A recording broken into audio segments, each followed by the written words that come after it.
दीजिए हमारे साथ में जुड़ चुके हैं साजिद रशीदी जी। साजिद रशीदी जी, एसडीपीआई का किरदार, घर घर जाकर मुद्दा बनाने की बात इसमें कही गई है, यह पश्चिम बंगाल पुलिस की तरफ से जो सूत्रों से खबर आ रही है। और दूसरी बात, असदुद्दीन ओवैसी वो भी इसी तरह की बातें करते हैं, तब लोगों को बरगलाएंगे, भड़काएंगे तो हिंसा तो यह होगी।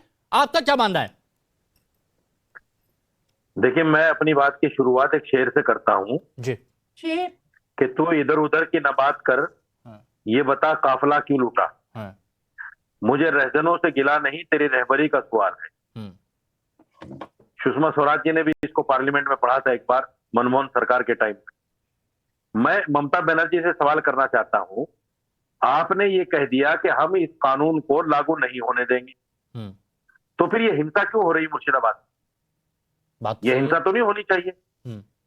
जब आपने कह दिया कानून लागू नहीं होगा तो हिंसा तो नहीं होनी चाहिए। फिर आप जो भी आदमी सड़क पे निकल रहा है, सख्ती के साथ निपटिए उससे, और बल्कि एक सर्कुलर जारी कीजिए कि कोई मुसलमान इस कानून के फेवर में सड़कों पर ना निकले, क्योंकि हम इसको लागू नहीं होने देंगे।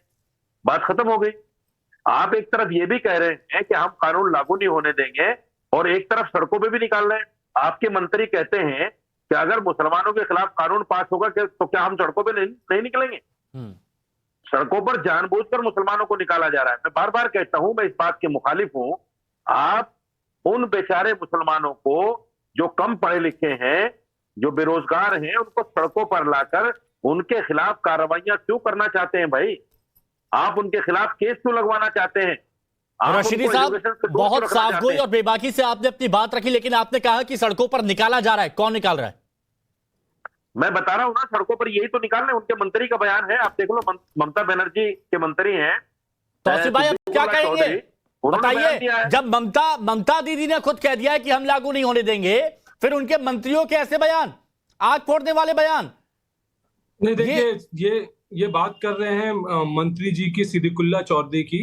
उनकी जो रैली हुई थी वो 3 दिन पहले हुई थी, रामलीला मैदान के अंदर कलकत्ता शहर में हुई थी, और उसमें हजारों लाखों की संख्या में लोग आए थे। उसमें कोई भी आगजनी का, कोई भी वायलेंस का घटना नहीं हुआ है। पहली बात ये। दूसरी ये कि ममता बनर्जी बार-बार कह रहे हैं, उन्होंने बयान दिया, हजार लोगों ने सुना, वो अपने घर गए, उन्होंने वो मैसेज किसी और को पहुंचाया, उन्होंने कहा कि भाई सरकार हमारे साथ है, तो हम शांत क्यों हैं? मुर्शिदाबाद में भी जो रैली निकली थी वो पुरअमन थी। तौसीफ भाई, आपको क्या वाकई लगता है कि इस तरह के कुतर्क देके थोड़ा सा तौसीफ भाई लगता है आपको? का जवाब दीजिए। अरे, जो लोग बंगाल से नहीं है वो बंगाल पे सवाल कर रहे हैं। नहीं, सीधे बताइए ना, कितना सही सवाल पूछा। और ये मुसलमानों को सुनना चाहिए, जो पश्चिम बंगाल में है, सुनना चाहिए कि उन्हें कौन बरगला रहा है, सड़क पर कौन पहुंचा रहा है, कौन इस हिंसा में उनको आरोपित बनवा रहा है। मेरा एक सवाल है आपसे, मैं एक सवाल पूछ रहा हूं हिमांशु से, शॉर्ट में। हाँ तौसीफ, मुझे बताओ, जब टीएमसी सरकार, ममता बनर्जी की सरकार ये कह रही कानून लागू नहीं होगा, तो मुसलमानों को वार्निंग क्यों नहीं दे रही है सरकार के सड़कों पर नहीं निकलना, नहीं तो कार्रवाई करेंगे? क्यों वार्निंग नहीं दे रही है? क्यों उनको निकलने के लिए तैयार किया जा रहा है? आपने, ठीक है, अब आप सुन लीजिए। अब आप बीच में इंटरफेयर मत कीजिए। आपने सवाल पूछ लिया, मैंने जवाब दे दिया, दोबारा आपने सवाल किया। तो सवाल यह है कि भाई, ममता बनर्जी ने बार बार अपील की है लोगों से कि वो यहाँ पे अमेंडमेंट लागू नहीं करेंगे, लेकिन ये बंगाल है, ये उत्तर प्रदेश नहीं है।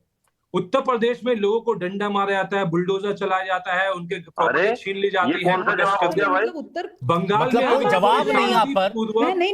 कोई जवाब नहीं है इस बात से, कोई जवाब नहीं है। आप लोग रेसिस्ट, कम्युनल, आप लोग कैसे लोग हैं? आप लोग है तो उसके खिलाफ कार्रवाई होगी। बिना पैर की बातें आपको देख करके मैं बंगाल की व्याख्या करूंगी कि बंगाल की क्या तासीर है, क्योंकि आप शायद बंगाली हैं भी नहीं, जिस तरीके की बात आप बोल रहे हैं। एकदम नहीं है। आपको हिम्मत बांग्ला ही नहीं आता है। मुस्कुराइए मत। लोग मर रहे हैं, लोगों के घर जल रहे हैं, और आप यहाँ बैठ कर खीसे मत निकालिए नेशनल टेलीविजन पर।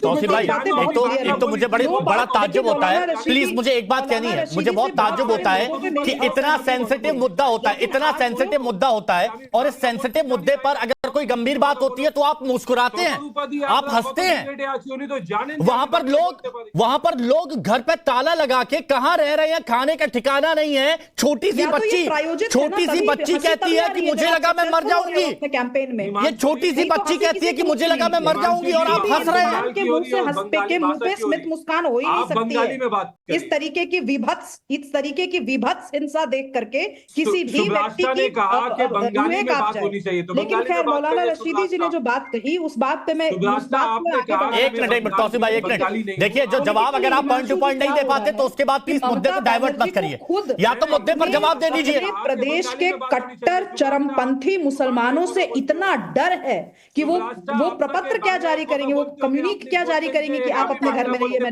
तौसीफ भाई सुनिए, मैं आ रहा हूं, शतरूपा जी लागू होने दूंगी। ममता बनर्जी को डरे कि कहीं अपना घर अपना बंगला ना फूक जाए। क्या बात कर रहे हैं आप? वो कभी नहीं आकर के कह सकती है ये चीज। दूसरी बात, आज एसडीपीआई पे इल्जाम लगा रही है तो इनकी स्टेट इंटेलिजेंस झक मार रही थी इतने दिनों से। जब वक्त अमेंडमेंट आया तो क्या बंगाल पुलिस की जो स्टेट इंटेलिजेंस विंग है वो झक मार रही थी? उनको पता नहीं था कि एसडीपीआई इतना बड़ा कांड करने जा रही है? किस आप जो भी बोलिएगा आज हिमांशु, या जो भी कुतर्क आएंगे दूसरी तरफ से, ममता बनर्जी की एब्सोल्यूट फेलियर है और ये कॉन्स्टिट्यूशनल फेलियर है। अब एसडीपीआई का जो नाम आया है पश्चिम बंगाल पुलिस की तरफ से, अब इस पर जरा मुमताज आलम रिजवी साहब से भी जान लेता हूं, क्या कहेंगे रिजवी साहब? एसडीपीआई के ऊपर आ रहा है। अब देखिए अब वहां पे जांच की डिमांड की जा रही थी, कौन लोग हैं, कौन साजिश कर रहे हैं और कौन इस तरह के दंगे भड़का रहे हैं। मैं बार बार कह रहा हूं कि इस तरह की राजनीति बिल्कुल गलत है, लेकिन एक तरफा बात नहीं करना चाहिए। राजनीतिक विश्लेषक हो तो उसी तरीके से बात कीजिए। आप मणिपुर पे आप लोग कभी बोलते नहीं है कि एक लफ्ज बोल दे कि मणिपुर क्यों जम गया। आपको क्या मणिपुर पे चर्चा करिए। आप आज से पश्चिम बंगाल पर अड़क रही है। आपको मालूम नहीं हो तो क्यों यहाँ पर बैठ करके बकवास कर रहे हैं? क्यों इस तरीके का माहौल देश का? तौसीफ खान मुद्दा डाइवर्ट करने की कोशिश में लगे, अब मुमताज आलम रिजवी मुद्दा डाइवर्ट करने की कोशिश पर है। बात तो यही है, जब मुसलमानों की बात हो, हक की बात हो, तो आप मुद्दा डाइवर्ट कर दीजिए। ये उनकी बात है, क्योंकि सड़कों पर आप लोग उनको ले आए हैं, सड़कों पर आप मुसलमानों को ले आए हैं। परेशान यहां मुसलमान हो रहे हैं, वो मुसलमान हो रहे हैं जो गरीब हैं। नफरत और फिरका परस्ती में झोंका जा रहा है देश को। कौन झोंक रहा है? कौन झोंक रहा है? कौन झोंक रहा है? बताइए एसडीपीआई कौन है? सत्ता चाहते हैं। कौन है एसडीपीआई? को अच्छा नहीं कहता, बंद कीजिए हिंदू मुस्लिम। कौन है एसडीपीआई? कौन है अजदुद्दीन ओवैसी जो कहते हैं सड़कों पर आ जाओ? विकास की बात कीजिए। और एक बात बताइए, कभी अजदुद्दीन ओवैसी सड़क पर आए हैं? कभी अपने घर के लोगों को लेकर, परिवार को लेकर सड़कों पर आए हैं जो कहते हैं आ जाओ सड़कों पर? क्या बाकी लोग क्या कर रहे हैं? बाकी लोग, अरे ये देखिए तस्वीरें, देखिए तस्वीरें, देखिए आंखों में आंसू है।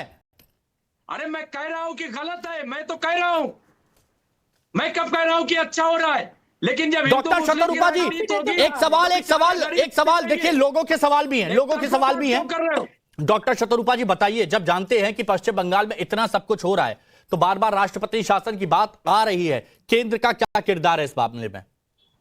देखिए, पहले तो मैं ये कह दूं कि बीजेपी सरकार ने जब तक देश संभाला